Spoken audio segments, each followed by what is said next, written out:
We're live. We did it. We're live. Are you serious? I'm serious. You ready?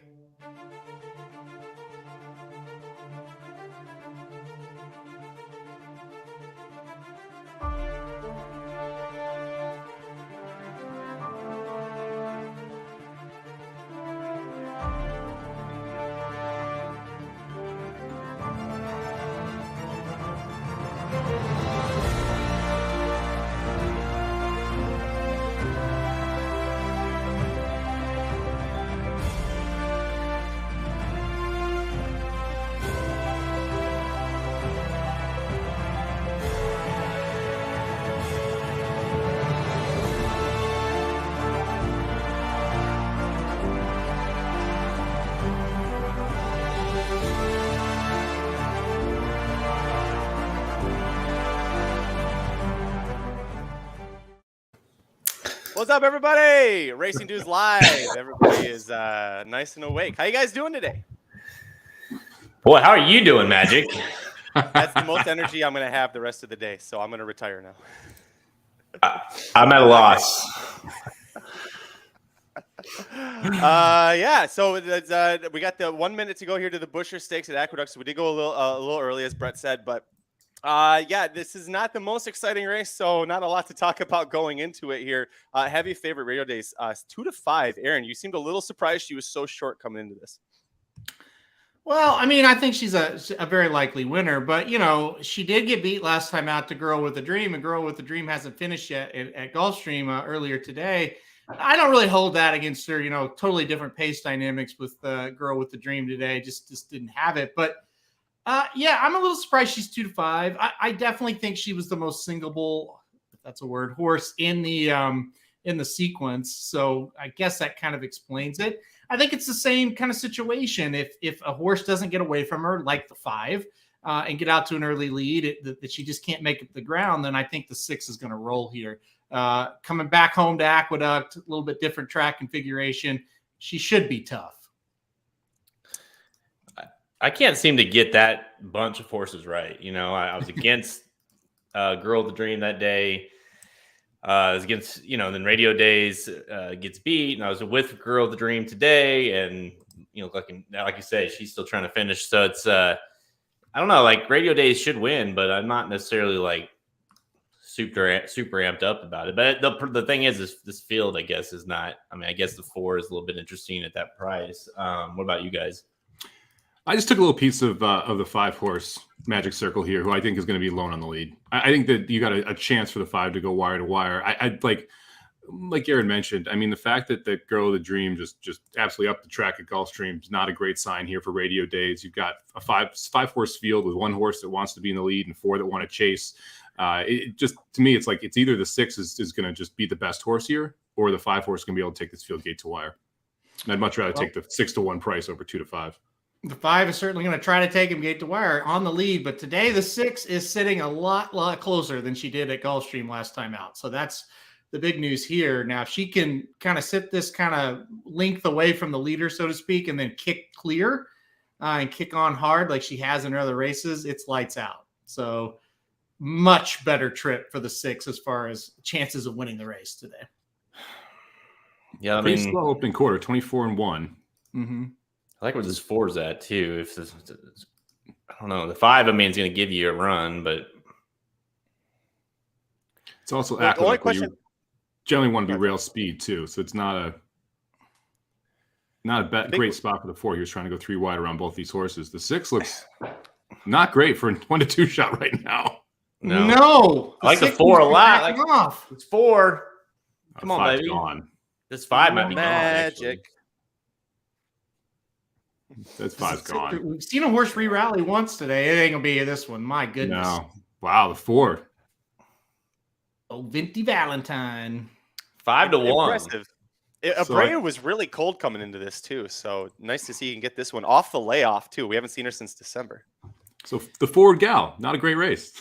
Is that what we just learned? Yeah. We definitely know that the 6 is not a good horse. So So, we did the Devona Dale, and, we said, boy, every time we watch one of these filly races, we're like, damn, there's another good horse. There's another good horse. Well, we finally got one where there isn't a good horse. That was a bad race. Yeah, that wasn't great. But at least we can cross the 6 radio days off now, right? That's what that tells you. Delete. All right. Welcome, everybody who's joining us. And obviously, we are a little early, but we wanted to get that race in there. And, yeah, we have a huge – it's what time is the first one? Like 4:30 our time. What time is the actual post time for the 4:27 for the Gotham. For the Gotham, yeah, 4:27. And it really is like a 15-minute stretch there. We go Gotham, San Felipe, Fountain of Youth. So we're going to – this show is going to be – we do have the we are – what are we, like 9 minutes, 10 minutes to post to this Diarmida Stakes. The race prior to the Fountain Youth, so we'll talk about that obviously a little bit. But then it's all hands on deck for the upcoming 3 stakes races here. Obviously, the Fountain of Youth being the most anticipated race there with Emmanuel's big test and obviously a very loaded field there as far as depth goes. I guess you guys want to talk just in general about what this day means in terms of these Derby preps. Yeah, absolutely. I mean, it means a ton. As we sat here last year, a horse by the name of Life is Good won the San Felipe, and everybody was like, yeah, that's a serious horse. And that's the kind of day this is where you can kind of jump up and get those horses. It's like, wow, they've totally started to separate themselves. So it's massive. It's very massive. And by the way, you've got all these other stakes races happening too. It's important for a horse like Speaker's Corner, who just before we went on the air, just aired in a race that looked a little tougher than the last one. And so now he steps up and is a big time horse as well. Yeah, it's going to be fun to see so many points given out today. I think you're going to have a big time shakeup when it comes to the leaderboard for the Kentucky Derby perspective. And I'm excited to see Emmanuel. I think that's really, to me, the biggest horse. Whether Emmanuel runs great or runs poorly, either way, we're going to find out a lot today about the horse's general style, how he's going to try and run, and just if he's as good as the hype is, because that's really what this is going to be all about. As we all are watching Legs Galore try to get to the wire. Did she make it? Did she make it? Yeah, yes. She got there. 5-10. Legs Galore got the jump on him. Got up at Santa Anita in the 5th race by what, 8 lengths maybe? Yeah, and fell on barely. Yeah, was just able to get it done. Yeah, great race from Legs Galore. Magic Carrot says Halterman, the Unabomber better. That's right. He is. He's turned to coffee and his Unabomber look. That's what I said when I first saw him. To try to change his luck, and it's working so far. So he's going to stick with it. Listen, Unabomber, Magic Carrots, we were all like watching together, and I was awful until about 2 p.m. Central. And I said, fuck it, I'm going to put the hood up and forget, and maybe it'll change the luck. Been great ever since. So ain't no way I'm taking this hood down the rest of the day. I'll tell you that for sure. He's hey, it's I watched the entire Super Bowl when the Chiefs won the last 4th quarter. I watched behind, like the hat when you turn it backwards, the little slot there. I watched the whole 4th quarter through that because it started to work, and I was like, I'm not changing it. And so I literally wouldn't move. I watched it. So I mean, that's great. That's a borderline crazy, but it worked. So I don't really care. It's not crazy if it works, Jared. That's yeah, right. And then the next year I tried the same thing. I was like, fuck this. They ain't scoring. So, anyways, yeah, we are. Let's see here. Do you want to talk about? Might as well talk about this. This 11th race here at Gulfstream Park. We're 7 minutes to post. 4-5 on Todd Pletcher's the one. Abon, is that right? Or right, Magic? Did I pronounce it right? Yep. Yeah, sure. 3 straight wins. Pretty much all on the lead. Halterman, Luis Saez, he's been good to you all day. What do you think? Listen, a Bond should fly the plane here, right? Like, there's no way this horse should get beat, but Never Surprise was supposed to fly that plane, and it crashed and burned on the Gulfstream Park turf. So I don't know. It could happen again here, but a Bond really shouldn't lose this race. It just shouldn't. That simple. Like I said, Luis Saez wins every race, but I haven't been on him a lot, and he loses when I am on him. So he should win this. No, was he on Speaker's Corner last time in the last race though? He was, yeah. Yeah. Okay. Well, that streak ended then. I'm back on the Luis Saez bandwagon. Yeah, it's fine. Let's rattle off 3 in a row for him. That'd be nice, right? Let's get that Speaker's Corner. Let's get him here, and then let's get Emmanuel in the next one. In all seriousness, this looks very similar to the Never Surprised race. He looks way better, talking about a Bond. He looks like he's the lone speed in the race, or at least one of the main speeds, the controlling speed. He just has to go out there and perform a hell of a lot better than Never Surprised perform. That's just the key. That's that. It's really that simple. Somich, give me a horse that's upsetting this horse here. Oh, this is interesting. We've got 5 Mike makers in here, so you just kind of have to wade your way through the makers to try and find a price. I had 2 of them that I preferred. The 3-horse Glen County, I think, is a little bit interesting here. Ran behind Aban, Temple, and Media Blitz last time, but just kind of didn't seem to get it going. That was first time off a long layoff, going 1.5 miles. Second off the layoff, hoping that we can take a step forward. You've got some numbers in the back that kind of fit here with back-to-back 97 buyers last year. If we can get back to that number, I think this horse can be competitive in this spot. Pace doesn't set up great because Glen County does want to come from off it, and there isn't a ton of pace in here. But from a price that has numbers that fit in this race, I think the 3 makes sense. The other horse that I would take a flyer on is the 2-horse, who is another maker horse, Kygro. This is going to be the second time that this horse has been in the maker barn. First time this horse is going long distance in the maker barn. Did that over in Europe and was successful, going 1.5 miles. We went 1 mile and 16th both starts the maker barn, and now we're stretching out big time. Personally, I love it when Maker stretches horses out. He generally does very well with horses that he likes to stretch. So 2 mile and 16th going into the 1.5 miles. The horse should be in good form, and hopefully we can get a big bomb home. Yeah, I've never when there's multiple makers, I'm historically bad at picking the wrong maker. Same. Yeah. Go ahead. No, I was going to say, when there's one, you feel really confident. You're like, yeah, that one. But when you see that there's 4 in here, 5 of them in here, you're like, God, I don't know. You just put 5 in a blender and hope that you get the best price home. I mean, you got 3 Pletchers, and one of them's 3 to 5. So there's 11 horses in the field. 8 of the 11 are from 2 trainers. Well, just think, you put Maker does the same thing, Magic. He just puts them on there and say, well, hopefully one of them runs well, right? He doesn't know either.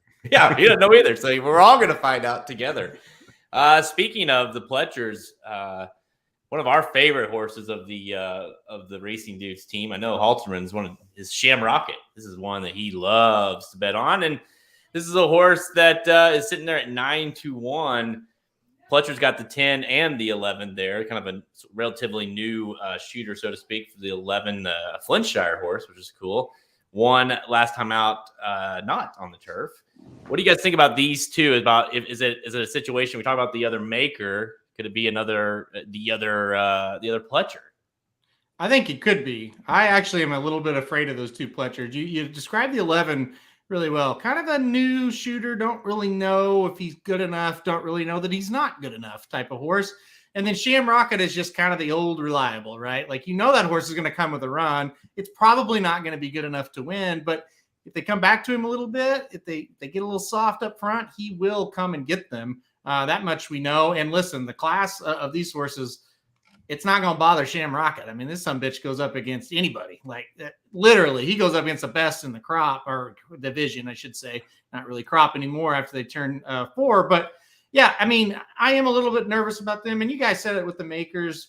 And Magic said, I'm confident when there's just one. When in the hell is there ever just one? He seems to always have 4 or 5 in these races, right? I mean, so, yeah. Look, when you got a 3 to 5 and you're singled, you're scared of all of them. So I'm scared of 10, 11, just like the rest of them. I'm shocked you're getting 16-1 right now in the 11 Gloucestershire. I mean, that horse was taken off the turf last time. So the first time off a layoff, runs on the synthetic, runs really well. He gets Irad up here. So you have Irad and Pletcher, and he's horse sitting on the board at 15-1, pretty ice cold. I was expecting that horse to be closer to 5 or 6-1 going off. Yeah. Halterman was complaining earlier because he did not, in the wagering guide, the Fountain Youth wagering guide, he did not single Speaker's Corner, and he opted to single the 1 horse here. So I'm about to jinx you with that little introduction. Hopefully the Unabomber outfit works, but how much are you wishing you would have just stuck with Speaker's Corner? Now that I know you picked the him, so I'm result not of the going to race, you're asking me how much I wish I did single on Speaker's Corner. Now that Speaker's Corner is there, yeah, I would like to single. Now that I know that I could have singled him and he's a guaranteed winner, do I regret that? Yes, is the answer. don't know why did you not single him? I don't understand. I'm a fucking lunatic. I don't know why. It's so dumb. I'll explain. I thought when Saffy Joseph put 2 in the race, he was going to really try to press Speaker's Corner with NY Traffic. Now, I use Speaker's Corner still because I thought he's still a damn good horse. He might be able to take it. He's also one from off. So if he has to, I think he'll have a shot. But I thought if he has to sit back, it brings Fearless into the conversation a little bit more because he's a little closer to him when they turn for home. Well, it turns out NY Traffic didn't do shit in that race. And when that happened, my stupid idea was over, and now I'm stuck with this horse as my single. So I love how you're very positive, Well, it's honest. I fucked it up. Like, what do you want me to say? I mean, I can't say it any but clearer than that. All right, we are 0 minutes to post here. The Gotham is what is the Gotham? 17 minutes to post. So it's like a gander at. I haven't looked at the odds for there yet. Morello is 6-5. You got 10 to or 5-1 on the 10 Rockefeller. Those are your top 2 choices. Dean's List. Of course, we'll talk about him in a second. Is 7-1. Those are really don't need to really talk about more than the 9 there. Morello, a horse that a lot of us are high on and know. It was a big claim this week in the fantasy league. Getting pounded. Who ended up getting him? I honestly, Geist got him, right? Yeah. He might have a chance then, because whenever John and Ryan beat us for a claim, the horse ends up sucking anyway. Fenway, Harbor Road. I'm pretty sure John and Ryan got him. Yeah, John and Ryan got him. Oh, John, what did he get? Good guys. He got Dean's List. Guys got Dean's List. Oh, got you. Sorry. Oh. I knew he got one. Yeah. He Which did you say Dean's List was 7-1? Yeah. Wow, that's surprising to me. No, the second choice is Rockefeller at 5-1, and then past that, it's kind of wide open. So. Yeah.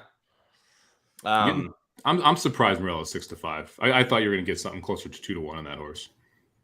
What did we say? I was talking to Halterman. We were talking about. I don't know how much of a thoroughgraph everyone is on here. I look at him occasionally.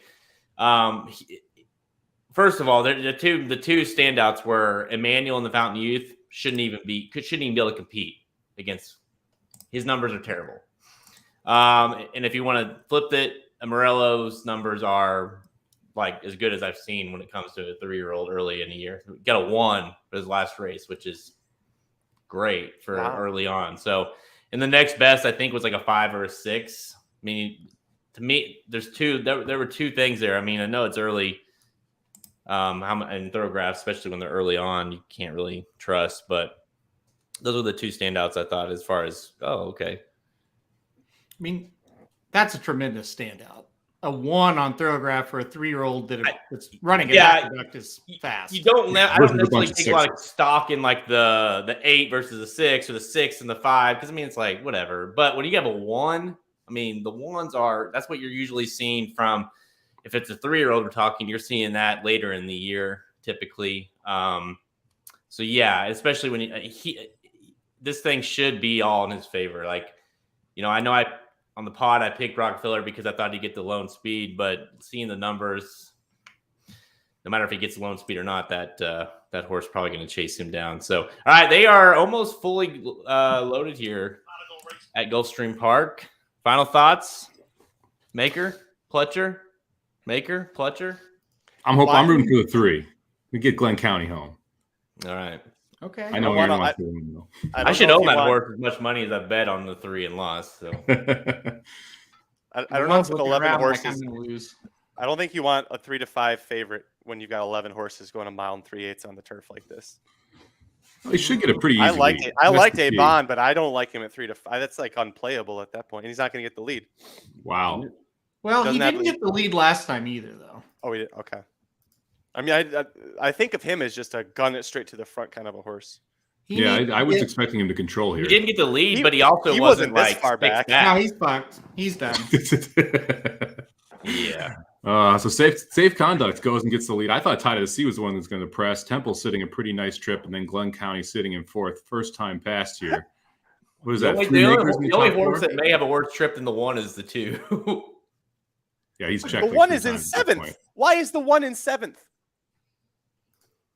2 words, Magic. Luis Saez. God, that guy, man, cannot win a race today at Gulfstream.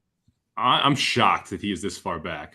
I love that they don't have fractions for this. I'd love to know the fractions in this specific race. They're not fast enough for him to be 8th.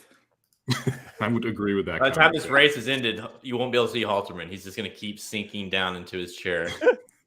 And the 11 is in last right now. Not exactly where Pletcher wants to be with that horse either. Shamrock at 3 wide on both turns. This is not Shamrock is ahead of a Bond. It's not a great Pletcher race. Not exactly how you saw the race going here. Okay, Luis Saez is basically going to give a drive for this one, the entire backside into the turn. And hopefully into the stretch. We'll see how that plays out. The one difference is the 1 is not like completely pissed off like Never Surprised was. He was awful. The 1 is running. Yeah, but it's 3. But come on, I mean, it'd be really nice to know how fast they're going, wouldn't it? Listen, it's not a big track or a big day. So Temple looks gone. That's true. Okay, the ones Temple better keep going. Don't idle. You mean you give the 1 credit, but this is not his running style. I mean, fuck. Yeah, Temple's gone. Yep. We got a Maker over Pletcher. Maker, Pletcher, Maker. Well, sure. No, Maker, Pletcher. There we go. Yeah, there you go. There you go. Just what we needed. And then Correas in 5th. How that single on the 1, Halterman? Man, I tell you what, Saez has totally screwed me twice today with singles. It's crazy.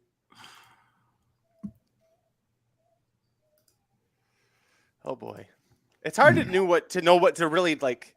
When you have such a big field like that going so long, it's hard to make more than a couple. Like you could say like the 1 got pushed back and that's why he didn't win. But if you want to if you're a trip notes person or a replay notes and you're trying to figure out what to do with this, you can't really, there's not much to take from this, is there? It's hard with these marathon turf races. All the marathon turf races are tough because a lot of it's trip and pace and how it sets up. And it's hard to figure out which horses are going to run on those specific days. And weight plays a pretty big role in my mind too in some of these. Like you look back, Temple's carrying 118 today, and there's different ways that you could make arguments for that horse. And it's tough, man. If you learn anything from that race, you definitely don't hold that against the 1 in terms of the loss. I think next time out, you're not necessarily going to get a better price than you would have. And to me, that didn't discourage me. I thought he gave a good run. I mean, just what do you expect the fucking horse to do, Make it like a mild move because he's still a good horse and he tries and then stop because he's pissed because he got a shitty ride. That's what I expected from him, and that's what he did. I'm shocked they didn't just the instruction should have been go, right? I mean, there's no reason that horse shouldn't be on the lead, no matter what their fractions are. That's where he does his best work. When you're in the 1 post, that's what you need to do, or else what happened can happen. You get shuffled.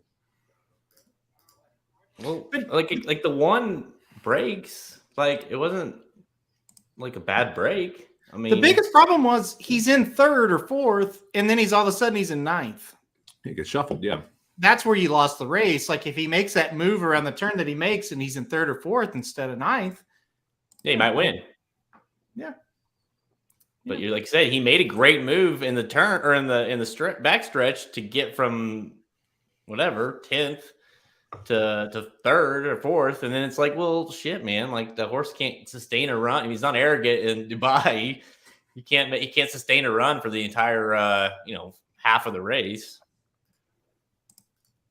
Anyways, okay, well, the Unabomber's not happy, but we will move over to Aqueduct, which is, of course, this is about 8 minutes to post. It's going to kick our crazy amount of coverage here on the Kentucky Derby prep races. All 3 50-point races coming up. Of course, this one, the San Felipe, and of course, we're going to round it out with Fountain of Youth.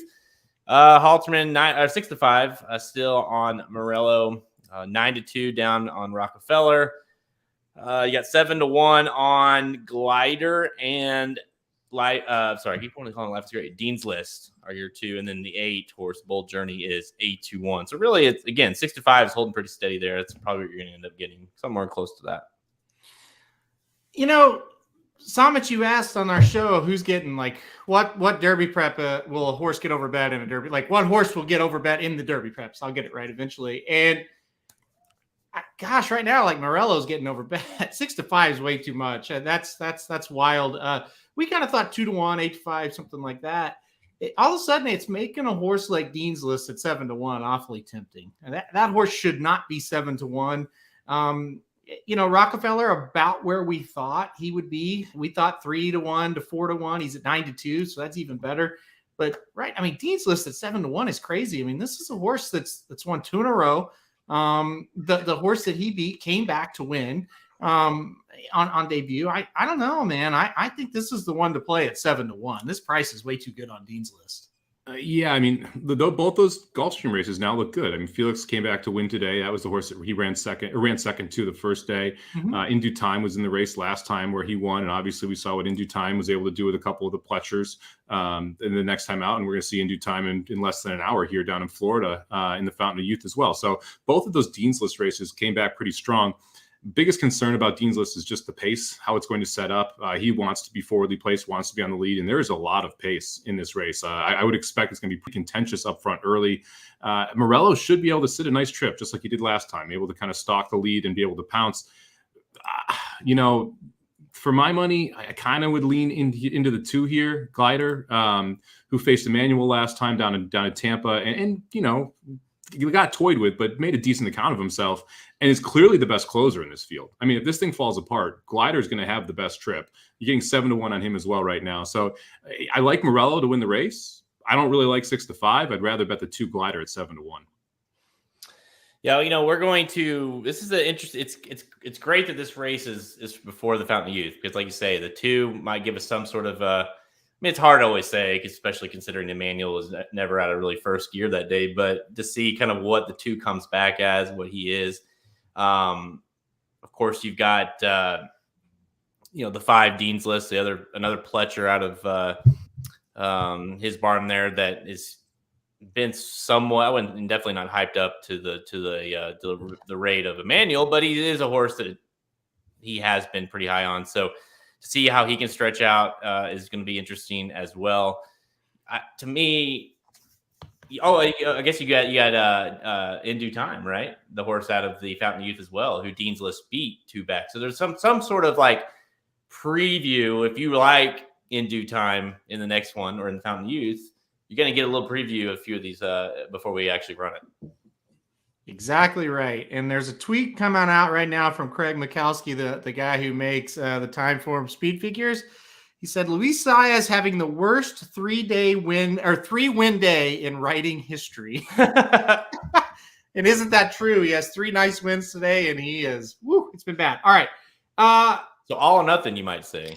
I want to talk to you about Rock. Yeah, exactly. I want to talk to you, Jared, about Rockefeller because that's your guy, right? I mean, well, let's. He may not mean that. I mean, I'm not going to stand up for the guy, but yeah, he is my pick. He is on my team. He's on your team. He's trained by your favorite trainer. You're getting 9-2 on him. You have to be over the moon about this price. I mean, I would say over the moon, but I think it's a fair price for what he is. We're going to be watching this race live together here. I'll be able to tell you pretty quick in the first quarter if he's going to win or not. So let's put it that way. Well, it's interesting because we were also now 7 minutes from the San Felipe as well at Santa Anita. The horses are just walking out on the track. So we've got back-to-back preps here. We were talking about the most overbet horse. Henry jumping in here, part owner of Forbidden Kingdom. Currently 3-5. Rockefeller 5-2 on the board. So 3-5 right now on Forbidden Kingdom, I would say, is more overbet than Morello at 6-5. Let us be clear when we say overbet. We're not saying the horses don't have chances to win. We're saying even if you bet them and you win, it's always good to win. Don't get me wrong, but it's not a great bet. Like that horse should not be 3-5, just like Morello shouldn't be even. So the answer to your question now is Forbidden Kingdom. There's no way that horse should be below even money with a horse like Doppelganger also in the race there. I mean, that's wild. That is a wild price on that horse. Wow. It'll be interesting to see if they actually go off. It's right now 2-1 and 3-5. It'll be interesting to see if it stays at those prices. I would expect Doppelganger takes some money. I mean, I know personally I like Doppelganger in this spot. I'm going to play him at 2-1. Hopefully I can get that price. Well, and if you've been paying attention to Santa Anita today, guys, I know everybody has. I'm just maybe speaking to maybe some people that are just turning on for the first time and haven't watched the first few races. The Bob Baffert horses are running great. Suzanne won a stakes. He debuted a maiden Tavia. I don't know how you pronounce the name, but good. looked like a Taiba. monster. So, I mean, that's. But listen, Forbidden Kingdom has beaten 8 Baffert horses. Wow. I know, Magic. That's unbelievable. Like he may Not be the many first horses one in ever. general can ever say that, let alone a horse that's 3, in March. So Now, to be fair, he's never beaten this one, and so Yes, he's beaten him, hasn't he? Doppelganger. Yeah, didn't he beat Doppelganger last time out? No. Yes, he has. And to be fair, he's beaten Doppelganger last time out. I was gonna say, there's a lot of times I wouldn't side with Somich in terms of like a past result, but in that case, I was like, I'm pretty Yeah, sure. pretty sure he beat him last time out. But That's how bad he Doppelganger was. also, that was at 7 furlongs. This is Yeah. 2 turns. Forbidden Kingdom doesn't want 2 turns. I think Doppelganger does, and Doppelganger won the gallop out. I mean, there's a whole bunch of buzz around that as well. He won the gallop out, dude. It doesn't matter that he lost. But real quickly, we are 17 minutes to post to the Fountain of Youth. So yeah, back to back here. Simplification 4-1. Let's see, in due time at 6-1. Rattle and roll down from 8-1 to 3-1. Emmanuel 5-2 favorite currently. High Oak is at 6-1. Galt is 23-1, 99-1 if you're interested in O Captain. But that's there you go. Simplification is your third choice on the board currently. I mean, Rattle and Roll also in competition for most overbet horse. 3-1 is He's throwing his name in the ring there for that, no doubt. Somich and Nick Feldman were on the show, and they said, "Yeah, we'll think he'll be like close to 3-1." I'm like, "Oh, no way!" Like, "Oh yeah." Yeah. All right, we are very close to the start here of the Gotham. Of course, 50 points to the winner, unless your name is Rockefeller, in which case he has 0 points. But all these horses are eligible for the most part. 50, 20, 10, 5 for your top 4 finishers. Of course, for the road to the Kentucky Derby. Winner locks in a spot to the Kentucky Derby, essentially. Second place, even possible as well. Morello, even money. Gosh, this horse is just getting pounded at the window. We'll see if it's if he's a real deal or not. I mean, I guess he doesn't have to necessarily be the real deal to win this thing, but see if he's even money quality. I will say this: if he romps, it's like, okay, we actually might have one out of the Gotham that we take serious, right? I mean, it's kind of exciting. That's fair. I mean, if he romps and he's able to just blow this field out, I think that's legit. And you mentioned this. I don't think Asmussen thought he was this good when he ran him up there, because it's just not normal for Asmussen to have a monster in New York. But yeah, exactly. 2 for 2 over the track, clearly likes it. So, you keep him up there. You run in the 50-point prep and you see what happens here. But of the horses that are running, I think Dean's List or Morello could have a legit chance to be contenders long term. Everyone else in here is gonna be up against it a little bit. All right, here we go. Dean's List goes in, Rockefeller left, and we're gonna run this sumbitch. Whee!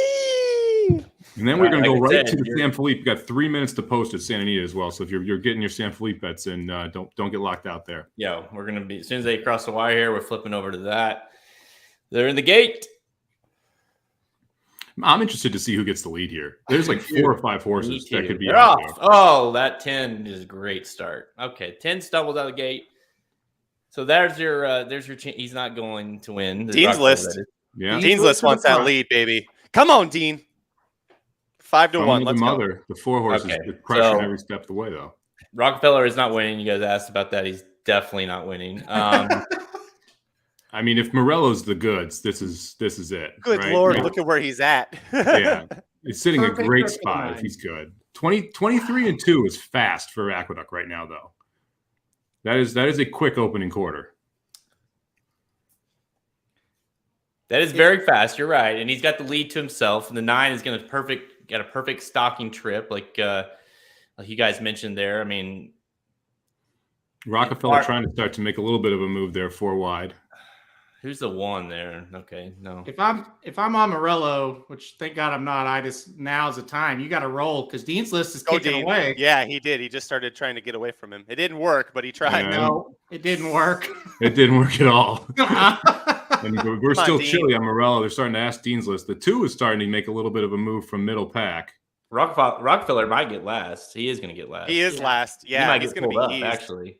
Yeah, he's going to be your used at 9. this Here point. comes your Come on, 5. He's Dean. behind. Come on, Dean. Dig down, Dean. Come on. A 9's God got damn him, it. Magic. Hate God to tell damn you. it. I know. 9, 5, and 9 is gone. Wow. Yep.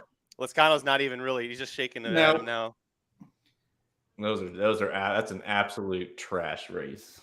I disagree. I think the winner is pretty darn good. I'll give you any horse. You can bet me on any horse that I guarantee that horse makes no noise in the Derby. The 9. I'm not going to talk about the Derby, but if you're going to go to the Wood off this, I think he can win there too. Yeah. Mm. I mean, Dean's List is a horse that has not lost. He did not lose to any other horse in this race again. And Morello absolutely destroyed him without really being asked for much. That was pretty good. Well, Dean's List is also a sprinter. So, I mean, he definitely showed he's a sprinter there at the He hit his top wall, of the yeah. stretch. That's true, no doubt. But I don't really know. Well, I'd have to compare the times. I haven't seen any other times at Aqueduct going a mile today. I don't even know. I think they ran a couple. I mean, they ran Busher. three quarters in 1:13. I don't know. To me, horse looks pretty good. I don't know what more you would have wanted him to do. That would be my argument too. I mean, Yeah.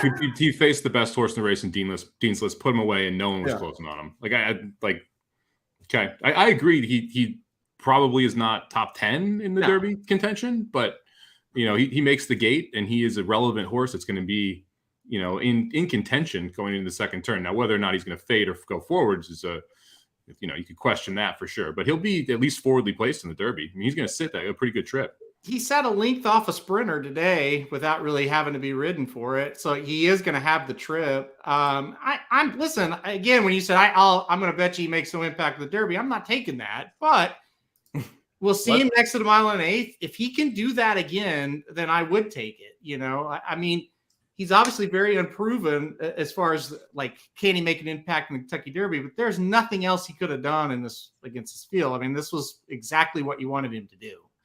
I just think he's going to, based off of what the races he's been in, he is going to be a very, very overhyped horse. We're walking into the gate at Santa Anita right now. Santa Anita. We got 4-5 right now on Forbidden Kingdom, 9-5 on Doppelganger. Nobody else sub 10-1 here walking in. I'm sorry, Armagnac is 5-1. So the other Baffert's sitting there 5-1. It'll be interesting to see if Armagnac can press Forbidden Kingdom here. That's going to be a huge storyline early on in this race. Oh, God. And 4 is acting up. Jock's off the 4 here. Beautiful Art is acting up. It kind of chain reaction to the 3 a little bit. We're checking on this 4 now. I think he's okay. Yeah, Jock's back on. Yep. They're off. A little wily. The 4 hopped. Yeah. They had. Oh, boy. Forbidden Kingdom's going to get the lead without the jockey even trying. Yep. Armagnac tried going and just couldn't. Didn't have that sprinter speed to go with him early. Happy Jack is interesting because he's up closer. Remember when he lost to Messier, he was last the entire stretch of the way. He broke very well. I think third is about his ceiling for this race, so it's a good spot for him to sit. But they're not Forbidden crawling, though. No. But I think you said on the blinkers off, Aaron, that if there's one track where you want the speed of a sprinter to try and go 2 turns a mile on the 16th, it's Santa Anita in the way it's been playing. And he looks comfortable. I mean, 22-3 is fast, but he's comfortable up there. Oh, yeah. I mean, it's 45-4. It's setting up for Doppelganger, that's for sure. Doppelganger's starting to move. He is. He's a long ways back there. That's the thing. I think Pratt realized he lost sight of Forbidden Kingdom and had to go. Yeah, look at that gap. He just got burned up by the 6. So look at that gap. Look at that gap. Forbidden Kingdom loses this. He should never race again. But Doppelganger's really moving on him, but he shouldn't give it up. Yeah, without any doubt. Not at Santa Anita. Not at Santa Anita. You don't give up a lead like that. This was kind of the problem we thought with going in the race. It's like, Doppelganger might make a run, but he just can't. Well, like I said, if he does get caught, we know we can draw a line through him. Doppelganger is really trying. He's not going to get there, though. I mean, I don't think you watch that race and are discouraged by Doppelganger at all. I mean, I think Forbidden Kingdom, though, is pretty fucking legit, though. Yep. That was solid. I mean, he kept it going better than I thought he would. Once you saw that 110, I thought he might come back a little bit more, and he kind of kept it going. He ran Doppelganger off his feet there, too. I mean, you're in the gallop out. Doppelganger's exhausted. Yep.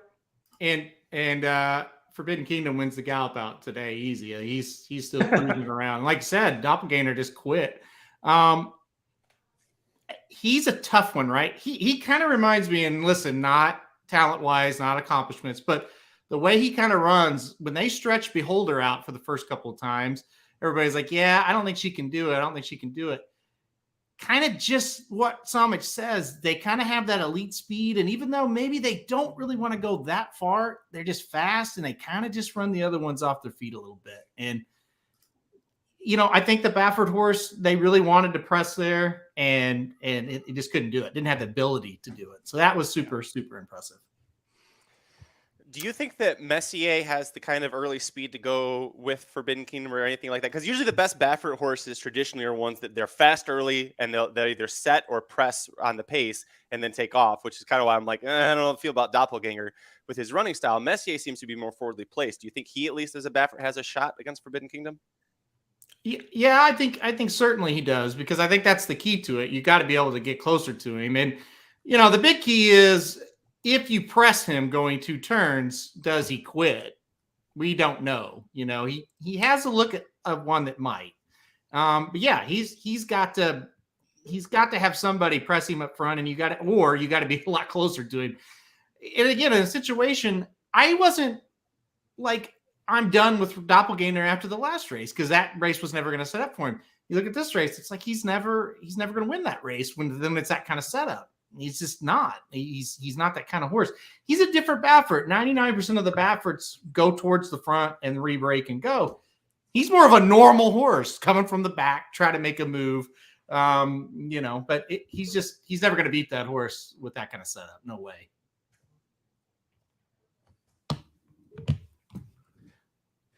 All right, we are 7 minutes post here for blanked all day and hit the $100 double. Nice. Get her going. Emmanuel's at 2-1. This horse is getting pounded, which, I mean, Halterman, you kind of made reference to that on blinkers off without having Mo Donegal in the race. Of course, the other Pletcher that scratched out, you knew this horse was probably going to be bet hard. Yeah, and he is. And like I said, he's the Pletcher to bet now. Look, I said this to you this morning. I said it on the show with Somich this morning. If you're going to look at his raw times, if you're going to look at his speed figures, all that stuff, the paces that he's been setting, you're not going to ever get on Emmanuel, because they haven't asked Emmanuel to do anything to earn any kind of figure or run any kind of fast pace or run a fast time. I compare it to this. If a quarterback comes into the game in the fourth quarter and throws for 150 yards and leads his team to a victory, after the game, you're not mad that the quarterback didn't throw for 350 yards. They only asked him to play 1 quarter, and he was great in that quarter. Now, Emmanuel steps up where they're going to have to ask him, just so to speak, to run 3.5, 4 quarters. Can he do it? Well, based on his talent that he's shown, I think he can. But that's the key. You get him out there in this situation, you never know. He's going to have to be asked to do some things that he hasn't done yet, get out of his comfort zone perhaps a little bit. He might respond well. He might not. It's the same thing in football. Okay, that quarterback that had a great fourth quarter, now he starts the next game. Will he be able to put 4 quarters together? Sometimes they do. Sometimes they don't. But you just have to kind of make the decision based off the talent you've seen, and I think he has a ton of talent.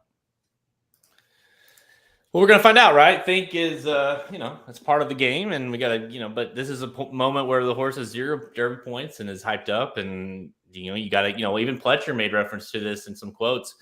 It's like, listen, I think he's training great. I couldn't ask for more. I'm very happy with him. Like, he's everything, all sides, like, he's a great horse, but there's a lot of speed in this race. He's going to be asked to do some things maybe he hasn't done before. Like, we're going to see where he's at. And that's all you can really do. I mean, you think he's good enough, but you're about to find out. And obviously he's very high on the horse. He thinks seems like he thinks this is his Florida Derby horse. But again, you don't know where you're at until you run in the group like this. You do have plenty of speed in the race. Kind of begs the question of what Emmanuel is going to do. Yeah, no doubt. And How about this, guys? We've seen 2 winners. Jared hated Morello. We thought, yeah, he's all right. I think he's going to move forward. Not bad. We both were pretty impressed, or all 4 of us, I should say, were pretty impressed with Forbidden Kingdom. Does anybody top what we've seen so far? Does the winner top the 2 horses we've seen so far? Well, you won't have a problem topping what we saw in Gotham, but Yeah. but no, to me, if Emmanuel can rates here and wins, I mean, to me, he's number 1 on the Derby, and I just think based off of because I think with Forbidden Kingdom, as good as he is, like we still don't, he loose on the lead. We don't really know what he is in terms of if he gets a little tested here, Fountain of Youth. You got to think Emmanuel is going to receive some sort of test. Well, there's a lot of different storylines. I mean, you'd expect Simplification is going to be able to run a little bit better, break better. And so you assume that horse is going to get kind of a more of the A effort out of Simplification. In Due Time, beat 2 nice pletchers last time out. Be interested to see what he's able to do coming back here. There's other horses in here that's taking quite a bit of money. I mean, Howling Time down from a 15-1 morning line down to 8-1 for Dale Romans. You've got Rattle and Roll, who's sitting at 4-1. Your only grade 1 winner in here. There's a lot of different directions you could go here. A lot of interesting horses, a lot of horses where it's just going to be interesting to generally see how they run, how they will set up. And Emmanuel, I agree with Jared, is by far the most interesting in that bunch because he's almost unknown from a racing style perspective. We know he can be fast. We're not sure if he can stalk. And so it's going to be interesting to see who kind of takes control here and also what Galt does from the outside, because I think that could affect quite a bit. We saw him take the lead from the rail last time. If he's able to push from the outside and press Simplification, that might make a difference down the lane. He definitely can add some spice to it, no doubt about it. And Christopher says, 6-1 is a freaking steal on In Due Time. Now up to 7-1. Christopher, he is the one I'm most interested in seeing as far as I think I've got a pretty good idea what Emmanuel's all about.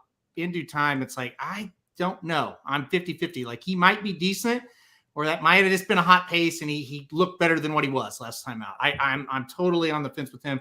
I'm super excited. And listen, if you want to bet him, I'm not going to tuck you off of it. 7-1 is the price. I mean, that's fantastic on that horse. What do you guys make of? We made reference to a little bit of the Dean's List, of course, kind of what it means for the Fountain of Youth, and then say what you want. I mean, but Glider nowhere to be found. Of course, the horse that Emmanuel beat. Last out.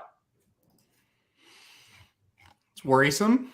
I don't know where he finished, to be honest. I just know he wasn't anywhere in the ballpark. I think he finished 5th. He started to make a little bit of a move around the turn, but didn't really close down the lane. I mean, to me, we don't know how much we saw of Emmanuel in that Tampa race. So I'm not going to put too much stock into where Glider finishes in the Gotham because Emmanuel literally just toyed with them in that race. It was kind of ridiculous what he was able to do.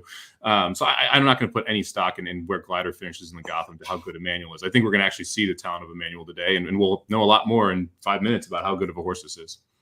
I'll say this. If you want to bet any other horse on the board, it's a good price, right? Like if you like Simplification, go for it. If you like In Due Time, go for it. All these horses. The only other one, I guess, would be Rattle and Roll. I would not touch that horse at 4-1. But listen, even fans of Emmanuel like we are, we were realistic. We thought 9-5, 2-1.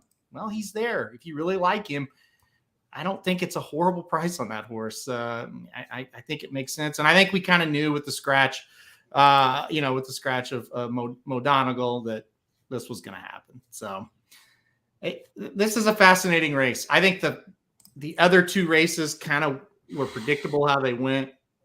This one, there's a lot of different factors, just a lot of unknowns in this race coming up. It's kind of interesting to me that High Oak for Bill Mott is still sitting on the board at 8-1. With the money that Emmanuel's taking, with the money that you're seeing that's coming on Rattle and Roll, Howling Time taking money, the fact that horse is still sitting right around its morning line means that there's some money coming in for High Oak as well that's just not being as visible because of how hard other horses are getting bet. One of your talks about the pace, High Oak coming out of sprints, coming off a layoff to a route, if they're aggressive, he might be up there on that pace too. We'll kind of see how it's gonna depend on how the jockey chooses to ride him. Sprint to route, layoff. I think he'll be fast here, Somich. I wouldn't be shocked if this is a pretty contentious pace. Mhm. You've got 4 or 5 horses that kind of want to be forwardly placed, and generally in this big a field, especially with speed on the two post and all the way on the outside and in the 12 or 11 post here. Those two horses, if they both send and anyone in the middle goes, all of a sudden you got a pretty hot pace up front. Yep. And you could have got in due time and the old rattle and roll. Getting outworked by a 3-year-old in the maiden race earlier today. Yeah, who lost? So it was almost a half second slower than the fillies. Yeah, and let Louis Size beat him. So I'm officially nervous. So all right, here we go. I mean, this is your season here, Jared, right? Well, yeah, based off of how my excellent other horse Rockefeller just ran. Not that I thought he would have high hopes. This is the horse I took a stretch on. He just only won a maiden race. I took a stretch. I had the second pick, third pick overall in the draft. So yeah, I mean, I thought he was the real deal. So we'll see. Man, I kind of the 7-1 on In Due Time just stands out to me right now. I'm surprised you're getting that price on this horse right here. He's definitely worth a shot at this price without any doubt. This pace, to me, the way this race sets up is going to be extremely interesting. I just can't get past the so much speed, and with a fresh horse and kind of a new shooter with a manual, like what you just never know with those kind of horses that haven't really been tested. Well, he's getting ready to get the test. Let's see. We're about to find out. Here we go. And they're off. Ooh, High Oak going. Yep, he went. And Simplification, again, not the best break. Nope. Emmanuel certainly is not going.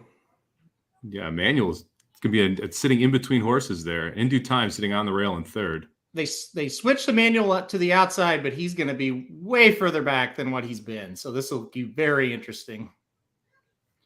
And we talked about the pace the whole time, and we didn't even mention the one who now is going to set the pace. Yeah, and pretty loose out there too. I mean, 22 and 4, so they're not crawling, but he's alone out there. Not exactly blazing. I mean, they're going quick, but Emmanuel creeping up ever so slowly on the outside there. He's in a decent spot. Emmanuel is going to have to win this thing going about 7 wide the entire race. Yeah. And Simplification switched into the 4 path now. So he's outside of the 4 horse, the 6 coming up the rail a little bit. I mean, you're riding this horse like he's going to dominate, and you're cruising around going 8 wide the whole race. Right now, I would take him over. I mean, Simplification and In Due Time, both, if they get loose, they could be trouble. The 4 horse needs a split, and he's got something, and he's going to save some ground here. This is going to be a wild finish. Simplification going 7 wide. Oh, In Due Time just needs to go. Oh, fuck. Who is that? I'm not sure. Simplification's going to win this thing. Emmanuel is going to get second, I believe. Ooh. Wow, Simplification is gone. No, Emmanuel is not going to get second. He's going to get fourth. Ooh, 11 time up for second. Ooh, that was a bad spill. All right, I guys. have no idea who that was. Yikes. That was crazy. So Simplification, In Due Time, and Captain for third. High Oak and Galt both went down, by the way. There's High Oak and Galt. Yeah. You're kidding me. No. That's both the Mott horses. Oof. Oh, that's awful. One fell over the other. Yeah. Ugh. Yeah. Yeah. That was not pretty. No. Wow. Yeah, I'm with you, Michael Myers. It's hard. We had this happen. Oh, fuck. It was the LaCrate race. We had this happen when we were live. And luckily with her, I saw both horses get up and start to walk away. I have no idea what happened after that. It was just, that was one of those times where you had some tired horses backing up and some horses trying to make moves, and it was just not pretty. No. I wonder, In Due Time splitting horses, I didn't see when the first horse went down. I just saw In Due Time splitting, and that's when, like, shit went crazy, so I don't know what kind of contact. Here's what I don't like about Simplification, to try and draw it back. He's still on the wrong lead. The whole way of the stretch, Aaron, he was on the wrong lead again, and he did this last race. It's why I didn't like him in this spot, because I didn't like him stretching out or trying to have to face Emmanuel, rather, with that going on. So I don't know how much I like that out of him. It wins this race, but the long term, you can't projecting for a horse. You can't go to the Kentucky Derby with that issue. Yeah, I try to get my thoughts back. I know it's hard.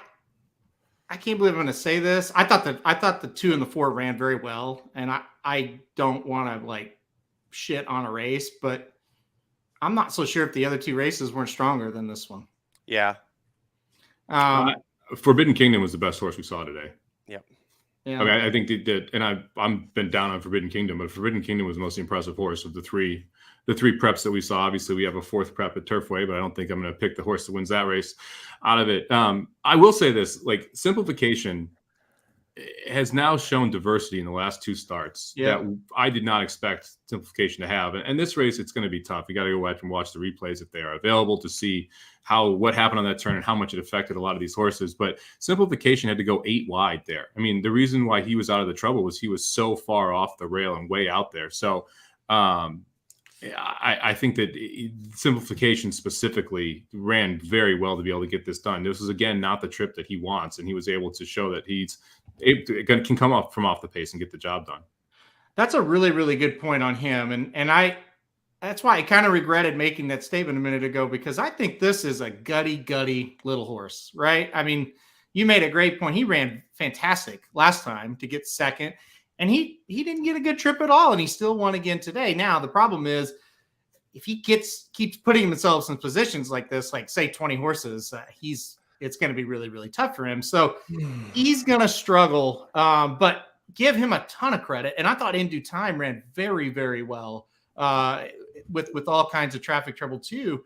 But really, this race just didn't do a whole lot for me. It really didn't. But a major credit to the winner and the 2nd place finisher. I thought they ran really well. I'm going to cut in. Pete Aiello just had an update. He said both jockeys and both horses walked off. Wow. Or the jockeys are walking around. There's no way Joel's not taking a ride in the ambulance for that. Yeah, but that's great news. I saw Galt's 4 legs poking up in the air at one point. Like that was scary shit. If all those jockeys, and I guess both jockeys and both trainers, if they're okay, that's a miracle, because that looked brutal. Yeah.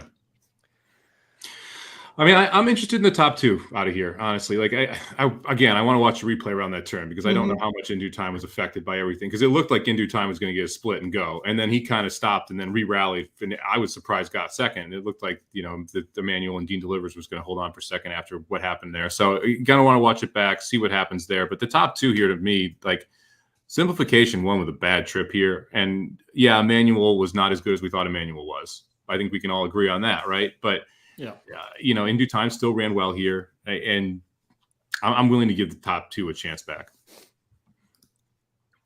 Jared, how you doing, buddy? I'm a little worried about you. You disappeared for a while, and you come back, and you look like you're going to take Aaron's Unabomber look and go cause havoc.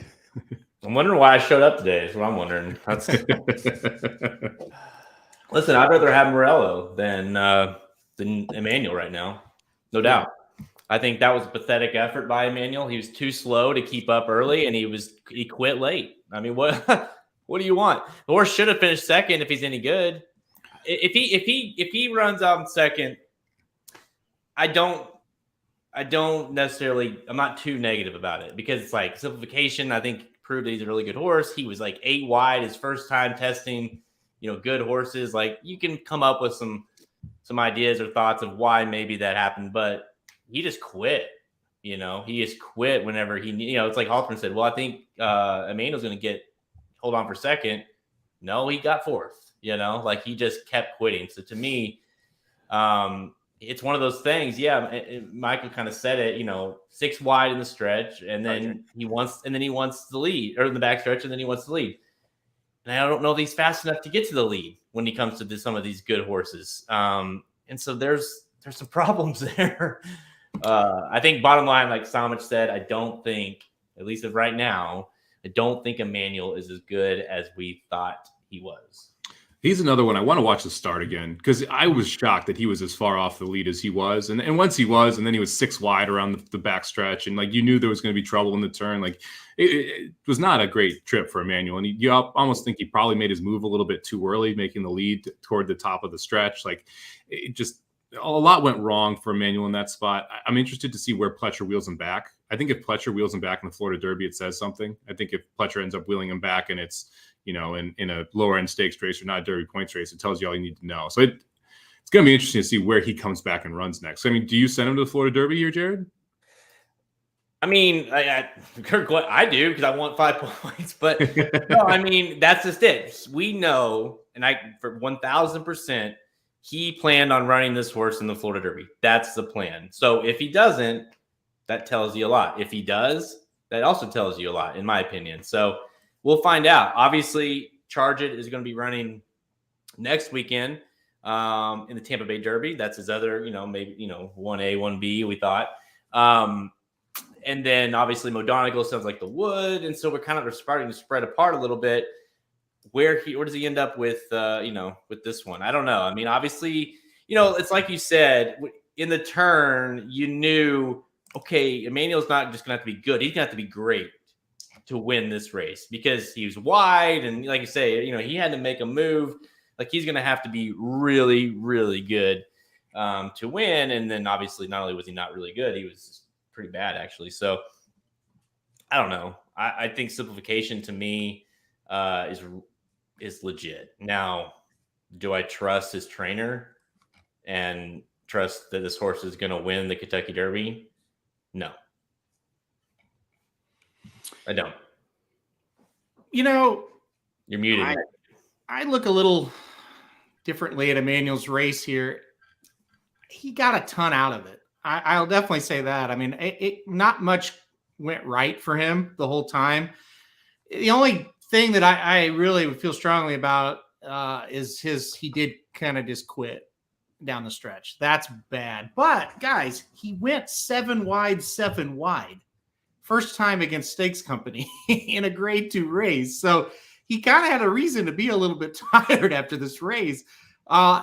Did you take him to the Florida Derby? Absolutely. You take him to stretching out for the first time too. You had to add that stretching out from a mile and 40 or whatever it was at Tampa to this. Yeah. And people are saying he looked too slow to get position in a race like this. Well, what will help is when they stretch out, right? Because then the pace will slow up and he'll get a little bit better position. I'm not thrilled with his race, but I don't think you punt on him, right? I think he's still in the mix.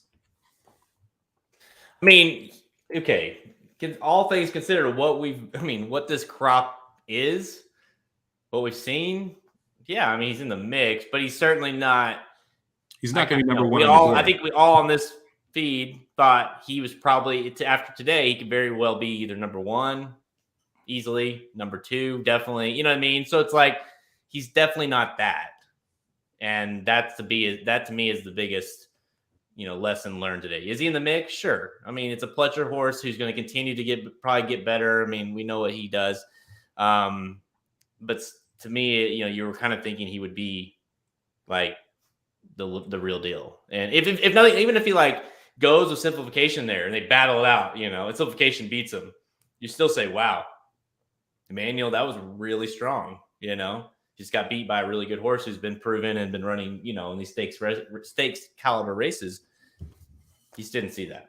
No. I mean, simplification probably got a worse trip than Emmanuel if we go back and watch it, because he ended up getting shuffled to 4th to last on the rail and then had to slowly weave his way out of traffic and then go 8 wide to be able to make his move. I mean, I'm the more I think about it, the more impressed I am with Simplification's race and how well he ran.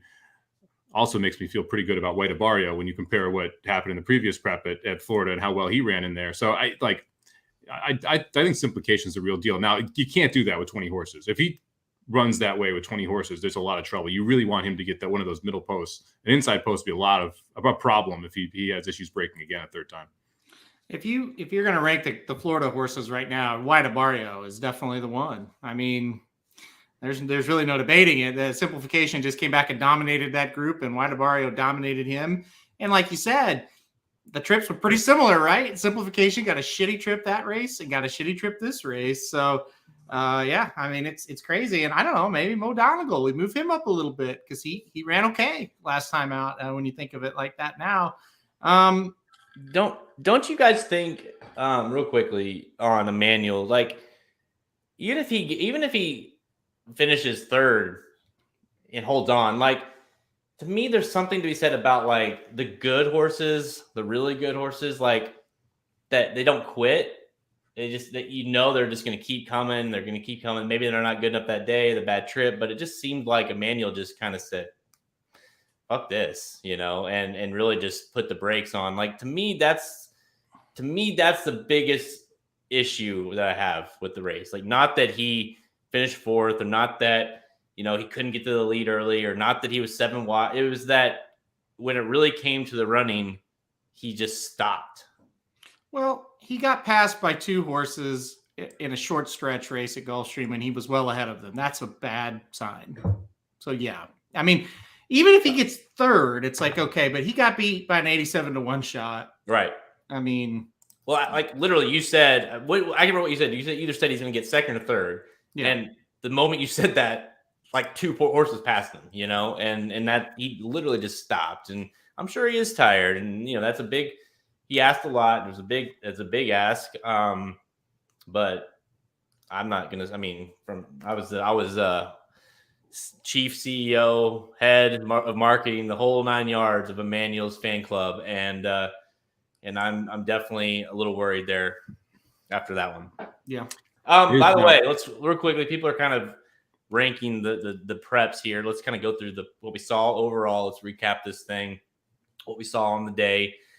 Going into today, the Fountain of Youth was the headline. Was what we're going to learn the most. What's going to come out of it. How it's going to be. How we're going to view the Derby picture moving forward. That was really it. You guys still feel that way? Is it? Oh, we're looking at California now. Forbidden Kingdom, that horse was the most impressive. Where are you guys kind of at after the 3 Derby preps in like 15 minutes? Louisiana's still number 1. Show me why Epicenter is not still the top horse, or at least it shouldn't be considered a top horse here. I won't argue with you. The problem is, look at not only that, but look at his sire. Not This Time is killing it right now. I mean, you've got the top 2 finishers here, plus Howling Time, I think, is still finishing the race. So you gotta love the fact that Not This Time. You can't give Epicenter love for being Not This Time and not give Simplification the same love. That's what I said. I said the top 2 finishers from this race were both. Right. Yeah. That's. I think that the Florida prep was still the best we saw today.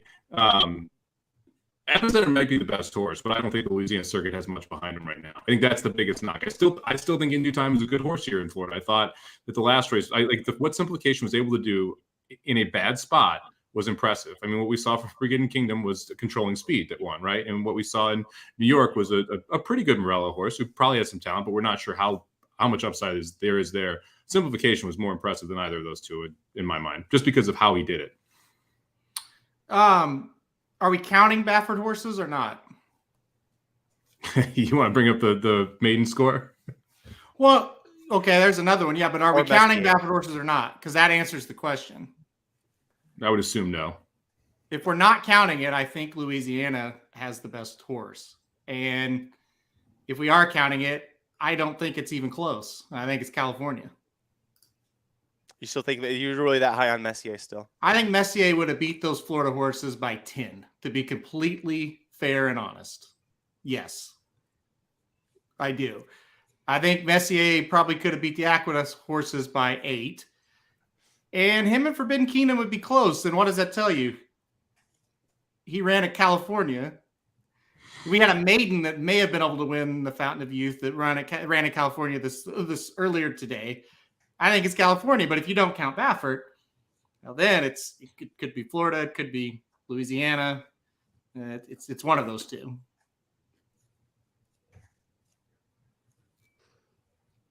What about you, Jared? Did you rank them? The problem, I don't have anything against Messier. I think he is the best horse in general, but we only seen one effort like that from him. So you really don't know what he is until he does it again. In the Cincinnati Derby, he can prove that. But as it stands today, yeah, he to me, there's not a close horse to him of what we've seen. Granted, he can't run the Derby, and of course that opens things up. But I just wish White Barrio was trained by somebody else. I really do, because I would be all about him. I just don't try. I can't envision a scenario where I'm seeing Saffie Joseph in the winner's circle of the Kentucky Derby. I just can't. It just doesn't register in my brain. So much so, like Service tried, and the racing gods were like, nope, not happening. 30 minutes went by. So no, I just don't think it's gonna. Everything about the horse looks good. The more we go, like Classic Causeway gets more and more interesting to me, and of course Epicenter is right there. The thing about Epicenter, he doesn't quit. Yeah. Even when things don't go his way, he tries. Like, he's a good horse. I don't know how good he is, but he is a good horse who belongs in the conversation. I still think Messier would beat him.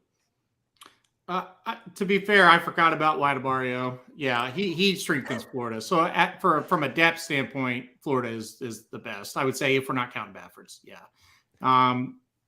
They can challenge Epicenter for sure. Yeah, I mean, the Safi thing is interesting. I don't necessarily disagree.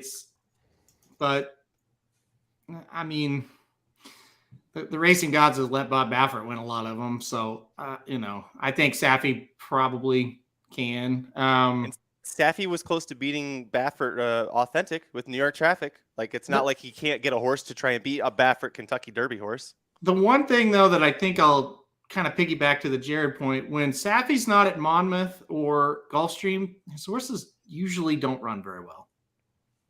I mean, you look at Naira last year up at Saratoga. Yeah. Whew, holy hell. Ice cold. So I don't know if that really means anything when you have a good horse or not, but it's kind of weird. Is it the ponytail? Is that why you hate Safi? The man bun. It's He part just of it. hasn't done it yet. I think that's the biggest issue, right? I mean, it's nice to have the proven trainer versus the one that hasn't been able to get the job done before. Are we waiting 5 more minutes for Garhole? Oh, Yeah. absolutely. At this point, he's probably going to be the best race we see all day. It's not pouring at Santa Anita, by the way. I know. Like, the sky's absolutely opened up Which there. I love they crazy didn't because run yesterday because of rain. It doesn't rain. Go ahead, You see Matt. that? You live there. I'm 25 miles straight west of Santa Anita. The weather I get is the weather they get. We have had this all day. I don't get where the fuck their rain come from. I don't know where it's at. 18 minutes to Garhole. Why? Yeah, I know. They're running late at Oakland. So Let's talk real quickly about your top horses. Right, Nick Feldman, his top 4 is Classic Causeway, Simplification, Forbidden Kingdom, and White Barrio. Let's talk about, after today. Obviously, Emmanuel is going to jump off that list, Halterman. How far are you going to jump? Is he going to drop completely? I know because you've been ranking him 2 or 3. I don't remember where you've had him, but is he off the list completely after that? Is he still on it? Where are you ranking him? Where are you ranking kind of your top 4? well, are we talking about Baffert horses or not? You can do whatever the hell you want. It's always the question because Messier is going to be 1, and I would put I'd probably put Epicenter 2, Forbidden Kingdom 3, Classic Causeway 4, White Barrio 5. That's how I'd rank them right now. And Emmanuel off the list completely, the top 20. I'm a big proponent of. I think he got a lot out of the race. Maybe he'll be 15 or below. I don't know. I'll just have to, once you get down there, you kind of have to shake out, okay, Morello's got to be on there. Where's he going now? Doppelganger, stuff like that. So I don't know. He'll be down low. Somich, what you got? I mean, I'm not going to include Baffert's because I don't think he's going to be in the Derby. So I'll leave them off. I'm probably White Barrio 1, Simplification 2, Epicenter 3, Classic Causeway 4, Forbidden Kingdom 5. I think if Baffert's out, I think Epicenter is going to be my pick, pending what he does next. Yeah, I've got. I mean, I already said it, right? Epicenter is my top pick right now. I'm not as high on White Barrio as my partner is, but I like that he is still very high on him. I would go. I mean, you guys have named pretty much everything. Epicenter is my top pick still. I would probably move Simplification up to 4th, but I still, with that running style, with that wrong lead thing, that's not going to win the Kentucky Derby. I can't handle that for him. Probably Epicenter, Classic Causeway. Let's throw Forbidden Kingdom in there because he looks super fast too. This is going to be a pretty fast early pace in the Derby, though. I mean, we say that every year, don't we?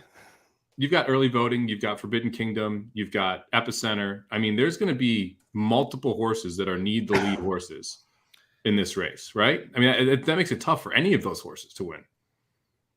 When it comes to like just literally the top 3-year-olds, because I mean, if you crank in Derby, Messier is probably not in, but just top 3-year-olds, I do think Messier is 1, Epicenter 2, Classic Causeway 3, 4 would probably be White Barrio. I might put Forbidden Kingdom 4, White Barrio 5, but it's close. But I do think those are kind of your top 5. If you throw out Messier, Simplification would roll in there. But dude, like, think about that. Like, we're sitting here telling you, like, because Messier can't run in the Derby, and we're sitting here talking about, no offense, but Epicenter, or we're talking about Classic Causeway, or we're talking about White Barrio. Also, no offense.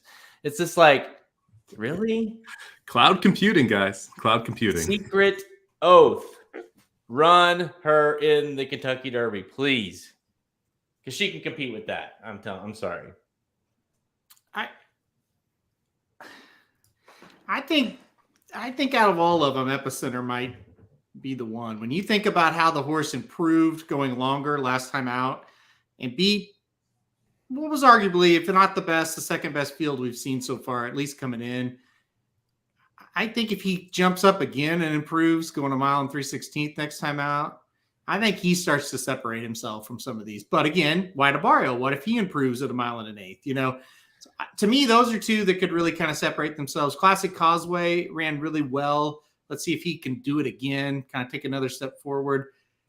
I don't know about Secret Oath if she could beat those 3. The other ones, yes, I think she can beat them. I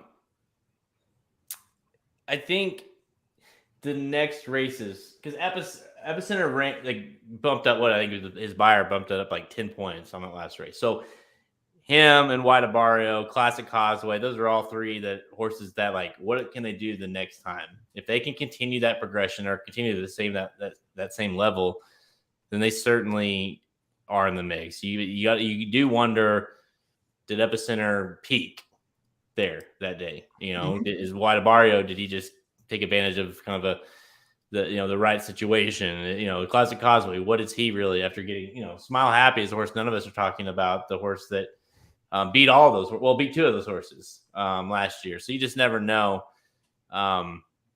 I think one more time will tell you enough going into. I still don't.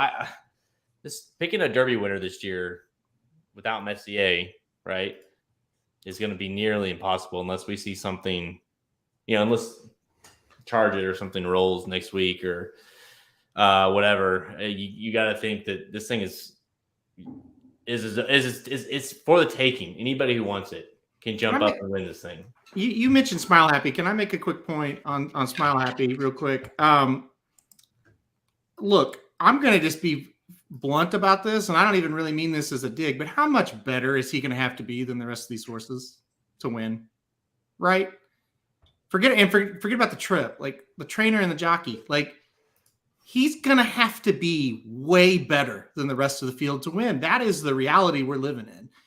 This fucking guy, like, Rattle and Roll, where was he today? Where are any of his horses that are Tis the Bomb? Is it Turfway tonight? I mean, he was scared of coinage, to be fair. And where the fuck is Smile Happy even going to run? I've heard like 6 different races for the horse. Like Tis the Bomb. We heard 6 different races, and none of them were the Battaglia, which is where he's actually at. So it just gets to the point, and I'm pissed off at myself because I was down between Smile Happy and Epicenter, and I picked stupid Smile Happy. I picked McPeak over Asmussen.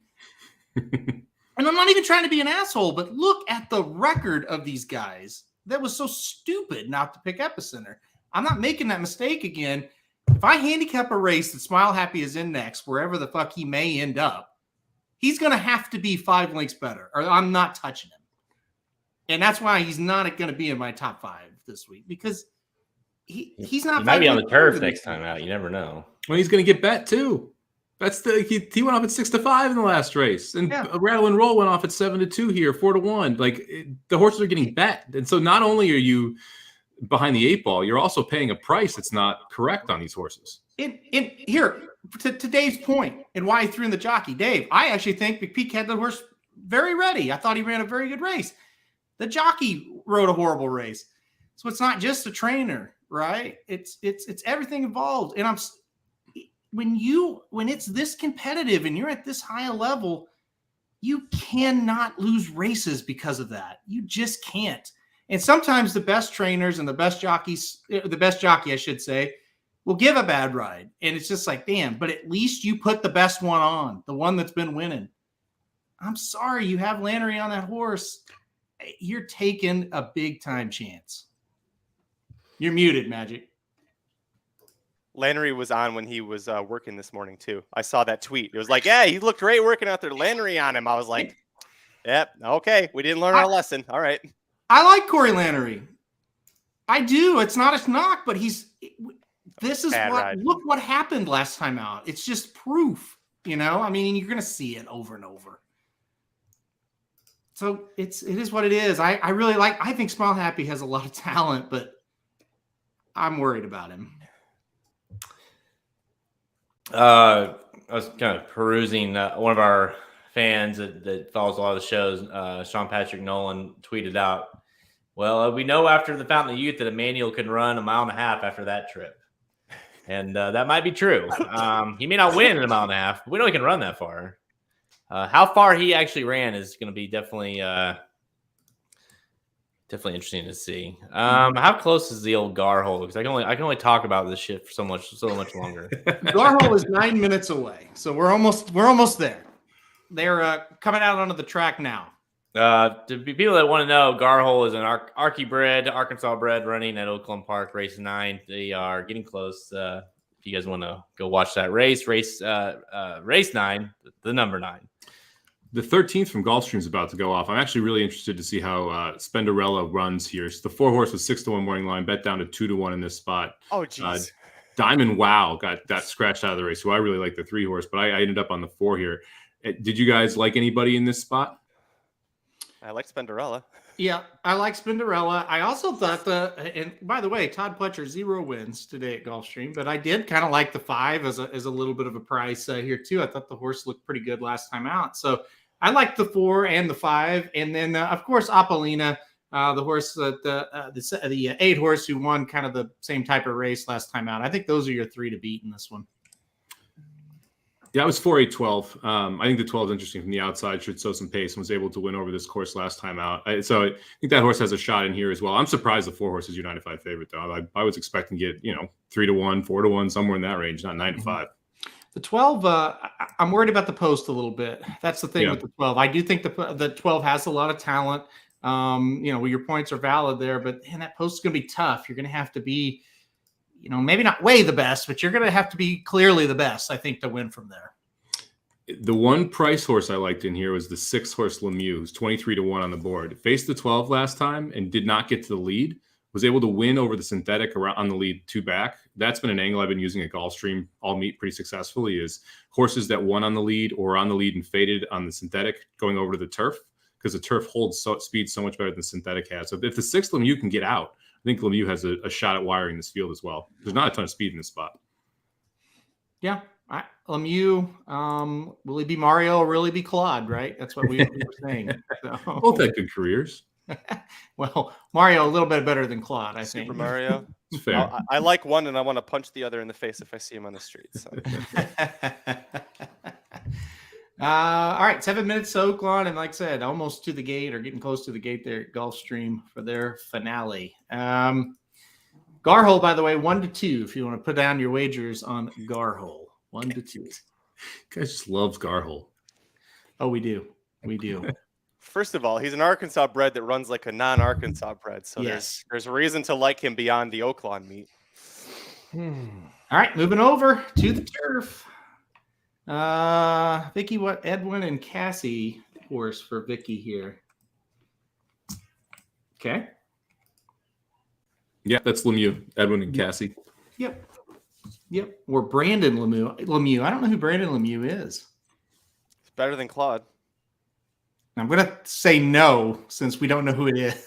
Well, at least I don't. I think he's on the Penguins now, isn't he? Kings. Yeah, he's in the NHL now. He is, yeah. Oh, he's a son of Claude Lemieux. Oh, I hate him. Okay, great. Punch him by association. He's a piece of shit, and he doesn't deserve to live. So, Wow. Man. and I'm talking about the kid. You want to hear what I think about Claude Lemieux? Come back later. See, that's why bad things happen to you. You say things like that. That's fair. That's fair. All right, loading up. Gulfstream. Who's Saya's on? He's had a good day. Where's he at? Is he on the Pletcher? The 8 Opalina Oh, easy winner. for Roderick Rodriguez. Easy winner. Took the hood off, by the way. Emmanuel busted the hood. It was a good streak, though. Man, is Pletcher really going to get blanked on a day that we thought he was going to win more than a handful? Yeah. Yeah, he is. I don't like this Pletcher, so beside herself, probably going to win. Coolmore, that's 6-1. That's With IRAD. yeah. Yeah, this man is brutal today. I agree, Magic Carrots. All right, Magic Carrots and Magic. Here we go.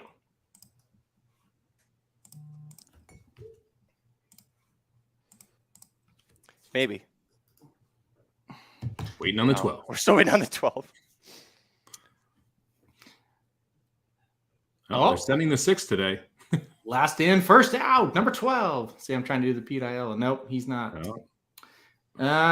The 4. The 4 ends up on the lead. Spinderella. Your 12 has got a perfect 2 wide spot in that first turn, though. Yep, no worries. Got for over 12. real nice. Yeah. Can't make excuses, though. That's the only bad thing. Oh, Gulfstream. If it's not timing issues, the first 2 horses that are leading aren't even. Oh God, 27-1. And Well, the look chiclets for 4 and 6 aren't even on the screen. So Look how far out they have the rail. I didn't watch the other races close enough to see if they moved the rail out mid-race or mid-card. They've done that a couple times this meet, is move the rail out in the middle of the race or the middle of the race card. So you have different distances. I'd be interested to see if they moved it out, and that's part of the reason they're having so many timing issues. If the 4 loses from here, well, of course, we don't know how fast the 4 is going, but if the 4 loses from here, it'll be a disappointment. I mean, this is starting to look like Forbidden Kingdom a little bit in the San Felipe. Like, yeah, the rest of the horses are disappearing on the screen as we keep rounding the turn here. Lemieux looks decent, but I don't think Pletcher's winning this one with the 5. No. The 4, like Jose hasn't even asked this horse to go yet. No, this horse is gone. Bye. Really good race. Wow. Good effort from the 2 here. The 8's starting to come. Here comes Opalina, but not nearly. Saya's going to time the ride, Aaron. No. Just get outside. 8-5 on Spinderella. That's a really impressive start to her career, though. I mean, she had the trip of death, sitting 2 wide both turns, just on the hip of the leader. First time out, was able to get the job done, and then there going wire to wire, and it looked like going a decent clip early and able to just kind of shrug them off late. All right, folks. Garhole going to take us home and take us out of here. He's 2 minutes to post, and he's 2-5. Is that a playable price? Yeah, oh yeah. What are we drinking at the Garhole in celebration afterwards? I don't know.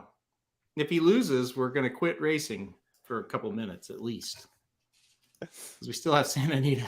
So, what's next at Santa Anita? Is that a stakes next? No, it's not. It's the 9th race, isn't it? Yep. Sort of. I'm gonna get drunk. I was going to ask you, what are you going to do to drink to try and feel better, Jared? Just whiskey.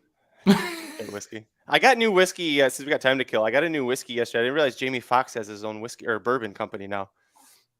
It's a brown sugar bourbon. So I got it. I'll let you know if it's any good. Hey, speaking of, okay, that's a more important question. Bree wants to know what's the history of Garhole. So Garhole is it's a horse in Arkansas who's won 3 in a row and actually looks like a horse that could win outside of Arkansas. He's been awesome this meet. And anyway, he is named after a bar in Little Rock, we found out. Garhole. So the Garhole, I guess it's called. So anyway, and it just so happens like every time he races, like we end up covering him somehow, like on a video or a podcast or something. So we've talked about him for a long time now, and now he should win his first stakes today, hopefully. So that's the history of the Garhole. Plus, his name's Garhole. Apparently, it's a hole where you find gar. Is what the bar is named after. Not the Correct. horse. Yeah. So if you find a gar hole, you could snag some gar and be good eating if you get them. Do they serve gar at the bar? That's what I want to know. I don't know. But if you see a school of gar, don't jump in the water. They got real sharp teeth and they're mean. So be careful if you see a school of gar. Mike, you have any nuts stories for Sylvain today? No, he's muted. Yep. No, I got no poker stories today. You guys go on with Garhole. I'm just over here shuffling some chips. Yeah, the more we talk about Garhole, I could see Somich's picture just slowly fading away. I'm looking here at Vicky's question, talking about whether or not we upgrade. I mean, we still have 4 left at Santa Anita, so I'm trying to figure out how this rain is going to affect the late part of the card. I mean, it doesn't look bad now. I don't know what Warrant is really. I'm rooting for him, but I don't know that he's good enough. Like, could Warren have finished third in the Pegasus, beaten a neck to Nick's Go? Because if you think the answer is yes, then I think you can play him. I'm with you. You're making the case for Stiletto Boy over Express Train. I like Stiletto Boy today. I think that's 5. If he doesn't go off as a favorite, I'd be willing to bet him to win. To me, it's Stiletto Boy or not. Like I can't get with Warrant at all. No, I know Jody. Nobody eats gar. Is gar actually a fish? You guys didn't make that up? Yeah, it's a fish, absolutely, but it's kind of it's a nasty fish. Absolutely, like everyone knows it's like a gar fish. So they're real long, and they got a big long nose like a swordfish. You open their mouth, they got really sharp teeth, and you don't fish for them, you snag them. So they're but nobody actually eats them. That is true. Yes, there's exactly. Yeah. These things are ridiculous looking. Hang on, I got a picture for you here. Yeah, throw a picture of the gar up. Yeah, there it is. Now that's a massive one.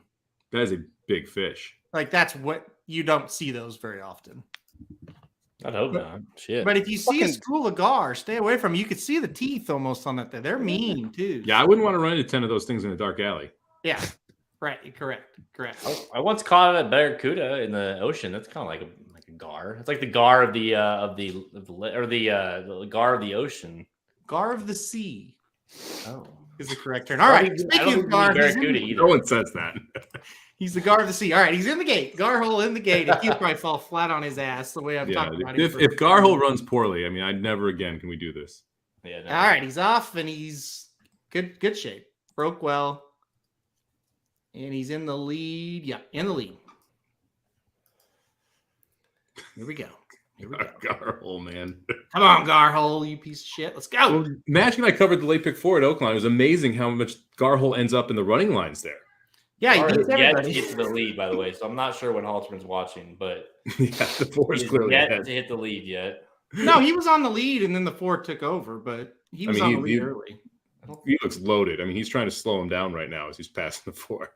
They're going 21 and 3/4 here. So Ricardo's looking around, seeing if there's any trucks coming up behind him because that's the only thing that's going to pass him. Yeah, this thing's over. You need your Mrs. Beans to get into Gear Hero, though, Aaron. Where the hell is Mrs. Beans? Second to last at the top Good of the stretch. Lord. I'm dropping Emmanuel this week for Garhole. Garhole, he's gone. Go.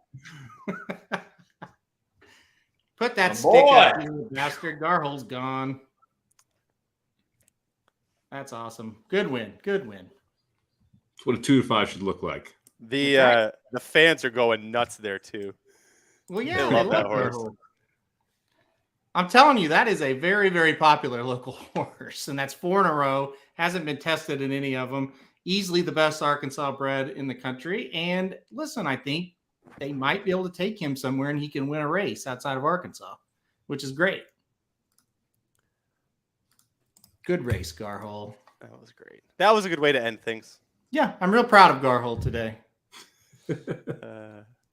They are kind of fun to catch. Oh, Jody said I've caught them up to 30 pounds. Yeah, my brother caught one that was close to that. Yeah, they're fun. Anyway, that's it. That's all I've got. All right. That's a wrap. Hey, Vic called. I'm gonna have to watch that replay now just so I can see our friend, friend of the show, Vic Stoffer. He actually did a pretty good job. I was listening. He did for Vic. That was A+. Backhanded compliment. Bar is very low. Wow. Did he yell? Oh, really I'm loud sorry. and Did say I something? suddenly walk into the Vic Stoffer fan club here? See I it thought this again. was the racing dudes. That's why bad things happen to you, Magic. You say shit like that. It's just awful. So. Okay. No, he's terrible. All right, let's go. So we've had Morello, we've had Forbidden Kingdom, and we had Simplification. So those are your three winners today. Obviously, stay tuned for racingdudes.com. We'll have a ton of coverage for these, kind of the implications as we've been able to digest this a little bit more. Where everybody lands after this. Thanks, everybody, for tuning in. We'll be back next week, of course, for what's next week? Is it just Tampa Bay? It seems there's another one. Just Tampa. Just Tampa. Okay. For the Tampa Bay Derby, I'm sure we'll be live for that. See if maybe the other Pletcher, Charge It, is actually his best horse. We'll find out. Thanks, everybody, for tuning in. We'll see you next time. This has been a presentation of RacingDudes.com, your destination for all things horse racing and sports betting. Whether you want free winners, expert insider picks, up-to-the-minute trackside weather reports, or podcasts and videos for bettors of all skill levels. Never make another wager without visiting the Racing Dudes. First,